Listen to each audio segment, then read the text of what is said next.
Hey guys, it's Tony with Geek Designs, and today I'm back with another graphic design video. Today I'm going to talk to you about 5 of the most common logo design mistakes. Remember, design videos come out every Monday, so get subscribed for that if you haven't already. More and more people are starting to make logos, and that's great. I mean, more the merrier. But the thing is, a lot of people are jumping into logo design. They're not understanding the full process. I've done a whole video on the logo design process. You can see it up here. And they're just jumping into it, trying to make logos as quick as possible. But here are some of the 5 most common mistakes and how you can learn from them, build on them, and make better logos. 1, not starting in black and white. Now this seems kind of odd. Why would you start in black and white if your logo is going to be in color? Well, the thing is, it helps understand the contrast and the overall concept of the logo if it starts in black and white. It lets you understand the balance, any issues that might happen when it goes into color. And also, not all the time is a logo going to be printed in color or be presented in color. So you have to have multiple options. Black and white, color, or just black and white. A lot of more companies are just going to a black and white logo because it stands out. It stands out from a distance, it stands out close, it stands out in a small size. So start out in black and white and then work on your color theory and add that. Number 2, understand that your logo is going to be in multiple different sizes.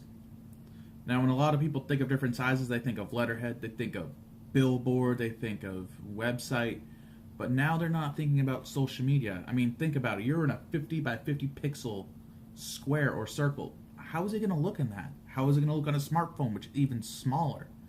So you have to take this into consideration. You don't want all this tiny little bit of detail that could just make the logo like crap. You want to make sure that logo looks good in any situation.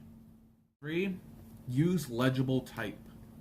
Now I see all the time people doing weird stuff with logos. They're unbalancing it. They're using crazy fonts. The thing is, there's a reason why certain designers only use 3 or 4 or a handful of fonts. I mean, I have a handful that I'll try, and those are my go-tos if anything goes wrong.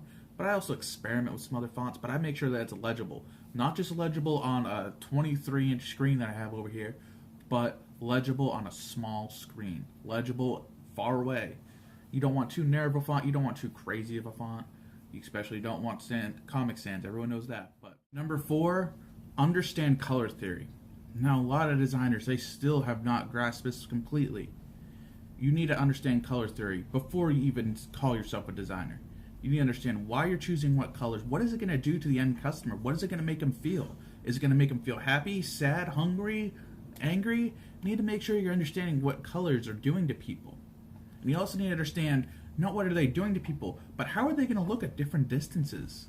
If you have purple and yellow near each other, it looks good at a 23-inch screen, but far away, it looks good. Close together, it kind of looks disgusting, honestly. It looks like crap. So you need to understand these colors. You need to understand how they're working with each other, why you're using them, when to use them, and how to use them. Finalist one, you need to understand basic design. So I see a lot of logos that are coming out there that people are popping out for $5 to $20, and they're unbalanced. They just don't have that thing. The best way to overcome this, 1, learn the basics of design, learn how to balance a logo, but 2, take your time. When you're doing logos at $5 to $20, you got to pop like 100 of them to make a profit. So you need to take your time, you need to start with pen and paper, work your all the way up to the design process, and get your final logo done that way. Instead of just popping them out like they're just these quick stickers you can do. That's going to do it for this one, guys. I hope you learned something about some of the most common mistakes in logos. If not, leave it down in the comments and I'll get down there and talk with you. Remember, design videos come out every Monday, so get subscribed for that if you haven't already. And I'll see you guys next one. Bye.